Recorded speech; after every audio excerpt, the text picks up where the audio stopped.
Alors, que se passe-t-il autour de ces gazoducs Nord Stream en mer Baltique? On va vous écouter dans un instant, mon cher Vincent Hervouette. Des fuites avec des explosions qui les ont précédées, un bouillonnement qui fait des kilomètres de diamètre, une inquiétude écologique, une pollution éventuelle sur ce gaz, et surtout qui est à l'origine de ce sabotage. Beaucoup d'hypothèses sur la table. Les Russes sont accusés, qui eux-mêmes accusent les Américains. On fait le point avec ce sujet de Karine Bouteloup et je vous passe la parole ensuite. Sur les images fournies par l'armée danoise, on voit de vastes bouillonnements en mer Baltique. Ils sont provoqués par l'une des 3 fuites de gaz et s'étendent sur près d'1 kilomètre de diamètre. La zone est interdite de navigation dans un rayon de 9 km. Alors que l'hypothèse du sabotage laisse peu de doute, l'Union européenne, par la voix de la présidente de la Commission, Ursula von der Leyen, met en garde contre toute attaque visant ces infrastructures énergétiques. Il est primordial d'enquêter sur les incidents et de faire toute la lumière sur les événements et les raisons. Toute perturbation délibérée de l'infrastructure énergétique européenne active est inacceptable et entraînera la réponse la plus ferme possible. Pour l'heure, des zones d'ombre subsistent encore sur la façon dont ont été provoquées ces explosions et sur les auteurs de ces attaques. Selon la première ministre danoise, Mette Frederiksen, les fuites devraient durer au moins une semaine. Nous examinons la situation avec une grande sévérité. Les équipes d'intervention et les autorités travaillent sans relâche pour découvrir exactement ce qui s'est passé. Mais c'est une situation grave. Le Kremlin, vers qui les regards se tournent, juge stupide et absurde d'accuser la Russie d'avoir saboté les gazoducs Nord Stream et demande une réunion du Conseil de sécurité de l'ONU. Alors que s'est-il passé en haute mer, Vincent Hervouette? On n'a aucune idée de qui a saboté tout ça. Mais alors, Américains et Russes se renvoient la responsabilité allègrement. Alors, c'est une histoire qui est vraiment fascinante. Et c'est une histoire importante parce que, d'abord, vous avez cette image de ce grand jacuzzi, là, ça efface totalement les images d'hier du référendum en Ukraine, dont on ne parle plus, qui était une sorte de mise en scène digne d'une réplique bananière, mais qui était censée quand même fonder la légitimité de la Russie à annexer ses territoires. Donc ça, on n'en parle plus. On a cet événement. Or, il faut bien voir que les 2 gazoducs qui ont été donc sabotés étaient des gazoducs qui n'étaient pas en service.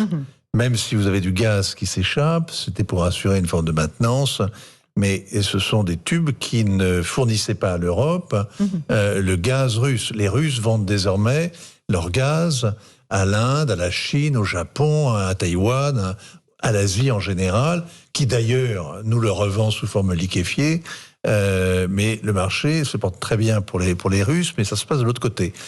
On a immédiatement accusé, soupçonné la Russie. Alors on se dit, mais pourquoi est-ce que la Russie irait faire sauter ses propres installations qu'elle a installées au fond des eaux, à grand prix et dans le même temps, on a immédiatement vu surgir une vidéo incriminant Joe Biden, puisqu'on est en février, et le président américain explique que si Nord Stream 2 est mis en service, les Américains s'en occuperont. C'est-à-dire qu'ils le saboteront, ils l'obligeront à fermer. Alors on n'est pas obligé de saboter au fond de l'eau, on peut saboter les installations en surface, on peut les faire fermer, etc., etc. Mais en tout cas, la menace était claire, précise, et il doit aujourd'hui en rendre compte. C'est-à-dire que l'ambassadeur russe aux Nations Unies dit à M. Biden, maintenant expliquez-vous, est-ce que c'est vraiment vous qui avez fait le coup?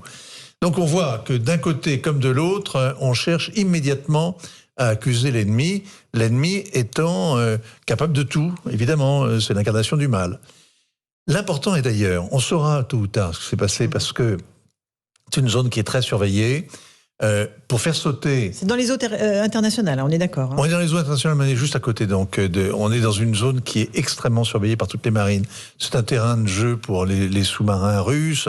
C'est vrai qu'il y a des drones, qu'il y a des petits sous-marins aussi de poche qui peuvent aller faire ce travail. C'est un gros travail parce qu'il faut quand même poser quelque chose comme 700 kilos de TNT ou l'équivalent en explosif sur un tube. C'est pas très compliqué à faire, mais il faut quand même des moyens lourds, il faut des navires de haute mer, c'est quand même assez technique, c'est pas le petit sabotage du Rainbow Warrior avec des mines ventouses, c'est le bateau étant à quai. C'est quelque chose quand même de beaucoup plus compliqué. Mais on le saura. Il y aura des moyens de le savoir, et très vite la communauté des renseignements le saura, qui a fait le coup. Pour l'instant, ça veut dire qu'il y a 2 choses à relever.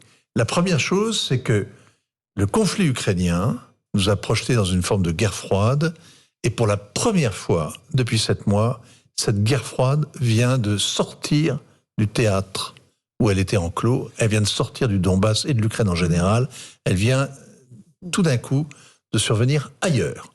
Et la deuxième chose qui est très importante, c'est que pour la première fois au monde, pour la première fois, un réseau sous-marin stratégique a été saccagé par une opération militaire ou terroriste. Pourquoi ? Parce qu'il y a 450 réseaux de fibres optiques qui, sur des milliers de kilomètres, assurent 15%, je crois, de toute la connectivité mondiale. Vous avez les réseaux de transport d'énergie, vous avez les réseaux télécoms, vous avez ainsi comme ça toute une myriade de réseaux sous-marins qui sont extrêmement vulnérables et auxquels personne n'avait encore touché. C'est l'émergence soit d'une guerre hybride, soit d'une forme de terrorisme. C'est un terrorisme aveugle. Et qu'est-ce que ça veut dire ? Ça veut dire, c'est comme tous les actes terroristes de ce genre, ce sont des lettres anonymes. On ne sait pas très bien qui les a postées, mais on sait à peu près ce que ça veut dire. Ça veut dire, attention, arrêtez immédiatement, nous avons les moyens de nous faire très mal. Allez, on fait une petite pause. On reviendra sur ce sujet du sabotage des gazoducs. On vous passera la parole, Joseph Massescaron, et on essaiera de comprendre. On écoutera aussi la ministre des Affaires étrangères, Catherine Colonna, qui s'est exprimée à ce sujet. A tout de suite dans Punchline sur CNews et sur Europe 1. Europe 1. Punchline, Laurence Ferrari sur Europe 1.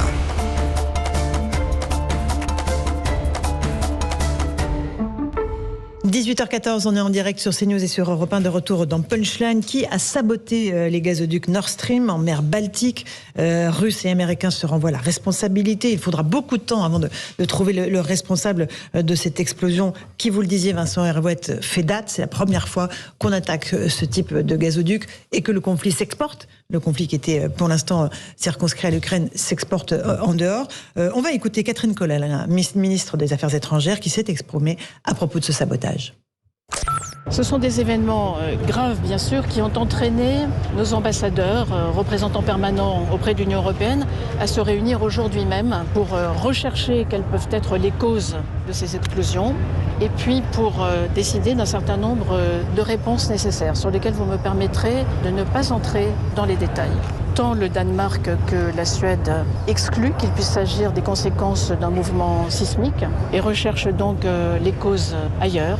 Avant de désigner des responsables, il faut avoir une enquête et cette enquête est en cours. Un certain nombre d'indices convergents font penser qu'il ne peut pas s'agir d'un accident et qu'une intervention délibérée a occasionné ces explosions, ces mises à feu, avec des conséquences tout à fait graves sur le plan écologique comme sur le plan de la sécurité internationale et nous prenons ça très au sérieux.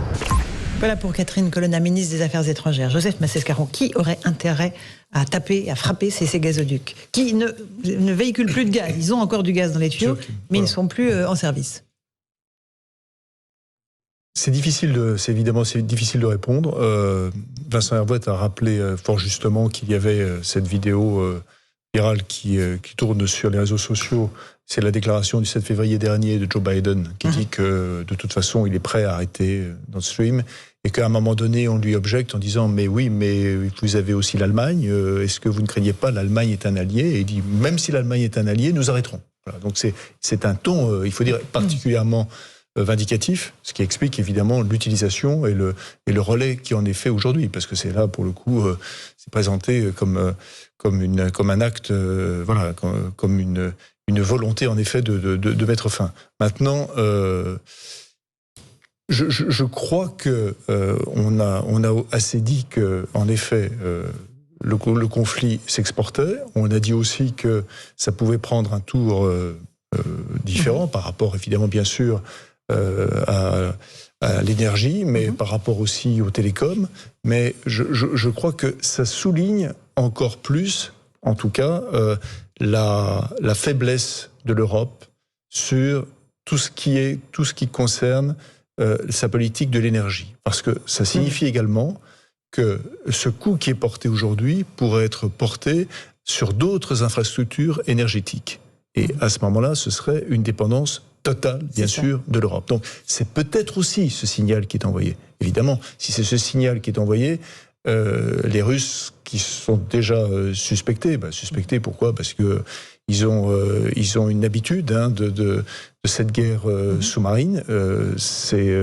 Ils sont au premier chef, mais ça ne veut pas dire tout simplement que c'est les Russes. Bien sûr, il y a des sous-marins, mais ça pourrait être aussi des nageurs de combat qui ont déposé des charges, etc. On peut tout imaginer. Mais cette volonté aussi de signifier attention, vous, peuple européen, les infrastructures énergétiques, partout, et comme Vincent l'a dit, parce que maintenant ça s'exporte partout, vous êtes absolument vulnérables et il n'y a rien qui soit en mesure de vous protéger. Vincent Hervouet, si c'est un avertissement, effectivement, le message a été reçu 5 sur 5. Si jamais, là on parle de gazoduc, on parle de l'énergie, si ça venait sur des conduits de télécom, d'internet, ça serait une crise. Alors là, numérique, extrêmement grave, quel impact ? Vous auriez des conséquences en cascade qui sont assez incalculables, évidemment, si vous... je vous dis, il y a 450 donc, réseaux de fibres par lesquels passe l'essentiel de la connectivité mondiale. Pratiquement tout passe par là. Sur l'énergie aussi. Donc ce seraient des conséquences, évidemment, ce serait une guerre totale. C'est une guerre hybride en tout cas, mais déjà ce qu'on vient de voir derrière, c'est une manifestation éclatante de ce que peut être une guerre hybride, puisque c'est du terrorisme en sous-sol. Il y a il y a désormais des pirates en mer, et ces pirates sont capables de provoquer le chaos. Donc il faut à la fois les identifier, s'en protéger, les isoler, dealer avec eux, sait-on jamais. Qui est-ce ? On ne sait pas pour l'instant. Mais on sait qu'ils sont là et qu'il faut prendre l'affaire d'une manière solide.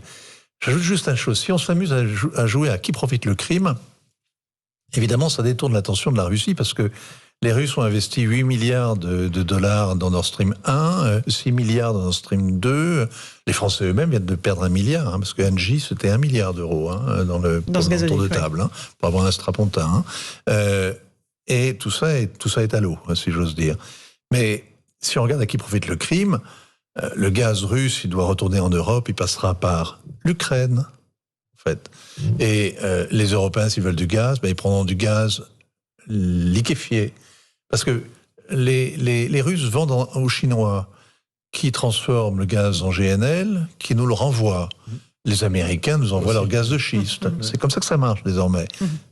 Ça fait un sacré détour, ça coûte plus cher, mais c'est plusieurs. En tout cas, qui profite le crime, certainement pas la Russie. Sauf à vouloir mettre un avertissement, non pas clair, mais en tout cas décisif, et freiner les Américains. Alors, Geoffroy Lejeune, un mot sur cette situation de Nord Stream ? C'est vrai que c'est fascinant et que ça fait écho. Moi, pour moi, la guerre froide, c'est un souvenir de littérature, mais j'ai le sentiment de replonger dans les mêmes considérations, dans le même genre de raisonnement, etc. Moi, ce qui m'a inquiété en premier lieu, c'est en effet le changement de nature probablement du conflit, c'est-à-dire que tout à l'heure Vincent a parlé de guerre froide. Pour l'instant, c'était une guerre extrêmement localisée sur le plan géographique, et là on a le sentiment que ça commence à nous concerner très directement. Et moi, la question que je me suis posée, vous savez, on a beaucoup agité ces derniers jours, ces dernières semaines, mais surtout ces derniers jours, le spectre de l'escalade et peut-être de la menace nucléaire, etc. On a beaucoup débattu de tout ça.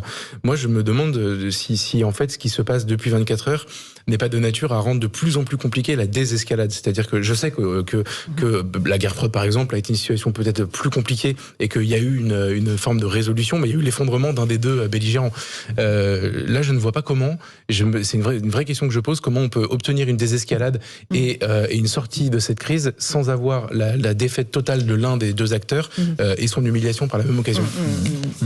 C'est une vraie question. Ce que l'on voit, pour rebondir sur les deux interventions, c'est que Poutine joue sur toutes les palettes. C'est vraiment, il joue sur tout. C'est-à-dire que on a vu sur la guerre traditionnelle de terrain, auquel d'ailleurs nous-mêmes nous n'étions pas. Nous avons redécouvert cette guerre traditionnelle de terrain. Nous avons vu aussi, bien sûr, le spectre de la guerre alimentaire. Il y a la guerre, ça a été rappelé, donc des activités hybrides, exactement ce que craignait l'OTAN. On a vu, en effet, comme Geoffroy le rappelait, l'escalade de la question nucléaire. Donc on voit bien que c'est à chaque fois, en fait, on a l'impression, c'est-à-dire qu'on est sur un jeu d'échecs. Et qu'il y a à chaque fois, bien sûr, des pièces nouvelles qui sont déplacées. Et qui bougent. Voilà. Et que nous sommes toujours en réaction par rapport à ces pièces qui se déplacent. Bien sûr. Karim ? Moi, je crois qu'à ce stade, effectivement, il est bien difficile de se prononcer sur l'auteur de cette explosion sous-marine, tant les enjeux, d'un côté comme de l'autre, peuvent être des options qui sont posées sur la table et qui avantageraient soit les Américains à accuser les Russes, soit les Russes à accuser les Américains. Ce que je sais, c'est que mon sentiment, on s'enfonce effectivement dans ce conflit, au-delà du territoire de prédilection à cette guerre. On élargit aussi l'enjeu à la question énergétique, aux infrastructures énergétiques. Si on avait une sanction qui était relative à l'embargo et aux mesures de rétorsion vis-à-vis de la Russie, les infrastructures qui alimentaient potentiellement en énergie l'Europe n'étaient pas touchées. Elles le sont aujourd'hui. Alors, la Suède et le Danemark, j'ai bien entendu le message qui consiste à dire qu'ils sont scandalisés, mais qu'ils se gardent bien là aussi d'accuser qui que ce soit, parce que ils estiment que ça n'est pas une agression à leur encontre.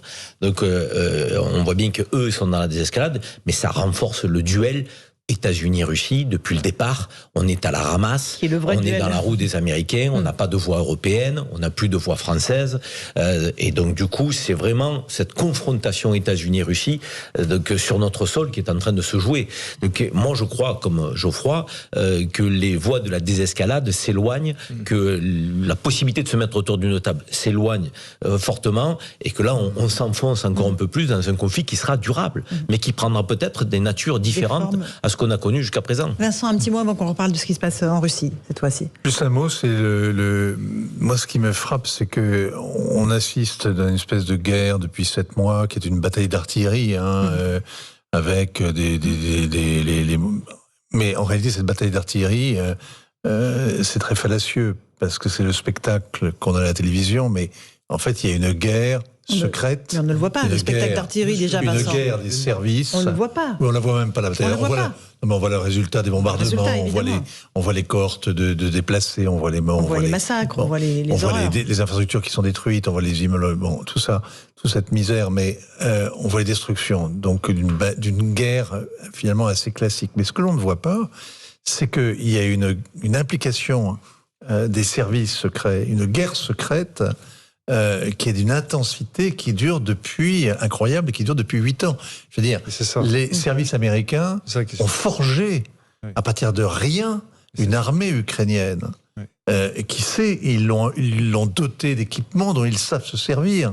Et aujourd'hui, s'ils arrivent à marquer des points face à une armée russe qui se délite, et c'est quand même la grande surprise, si vous voulez, de tous les gens qui s'intéressent aux questions de défense, c'est que l'ex-armée rouge, l'armée russe, malgré ses réserves incalculables, eh bien, elle donne l'impression d'être à bout de souffle. Absolument. Et la guerre que font les Ukrainiens est une guerre américaine par procuration contre les Russes, qui a ressuscité l'OTAN et qui est en train de changer la face du monde.